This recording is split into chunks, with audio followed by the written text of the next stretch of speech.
হাড্ডি শয়তানের নাতনি, তুই পড়তে বসতা কেন? হ্যাঁ, পড়ালেহার লাগে তোর কি সূত্রামি আজকে আমারে ক। হ্যাঁ, তুমি আমার শয়তানের মাইয়া রে করতে, আর শয়তান যে আমার নানা লাগে এটা আমার আগে কও নাই কেন? হ্যাঁ, আগে জানলে কি করতি? আগে যদি জানতাম তাহলে শয়তান নানু জান থেকে বুদ্ধি লয়ে আরো টেকনিক খাড়ায় শয়তানিগুলা করতে পারতাম, বুঝছা? তোর প্যাডের ভিতরে এত পাকনামি কি আরে? পড়ালেহার টাইমে এইসব পাকনামি কই যায় আপনার? হ্যাঁ, পড়ালেহার টাইমে এমন টেকনিক খাড়ায় করতে পারেন না পড়ালেহাগুলো? কি শুরু করছে পড়ালেহা দিয়ে কি হইব কও? হ্যাঁ, কি হইব মানে? জীবনে প্রতিষ্ঠিত হবি, বড় অফিসার হবি, সবাই তোরে স্যার ম্যাডাম করে ডাকবো। হ্যাঁ, তাই নাকি? হ্যাঁ, অবশ্যই। তুই একবার খালি চিন্তা কর, তুই পড়ালেখা করে অনেক বড় একটা অফিসার হইছ আর সবাই তোর পিছনে স্যার ম্যাডাম করে ডাকতাছে। আচ্ছা খারাপ, একটু চিন্তা করে আলাই।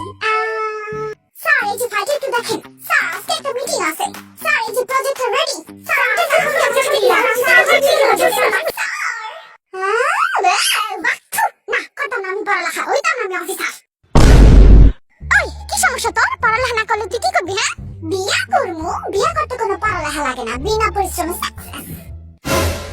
কি বেদ্যব বেশরম মাইয়া রে আমার, তোরে বিয়া করবো কেডা? হ্যাঁ, কেডা বিয়া করবো মানে? আমার পিছনে যে কত পোলা ঘরে, আমি তোকে কই না তোমারে লজ্জা ঠেলাই। বদের হাড্ডি, তুই কিন্তু বহুত বেশরম ফাজিল মার্কা পোলা পাইন হয়ে গেছস। জাগিয়া পড়তে বস। না, বইতাম না পড়তে, আমারে বিয়া দিয়া দাও মা। কোন মহা বিপদে পড়লাম আমি? যা তাড়াতাড়ি উষ্টা না খাইতে গিয়ে পড়তে বস। তুমি দিবা না আমার বিয়া? না, দিতাম না, জাগিয়া পড়তে বস। ভালোই না, একটু বিয়াও দেয় না।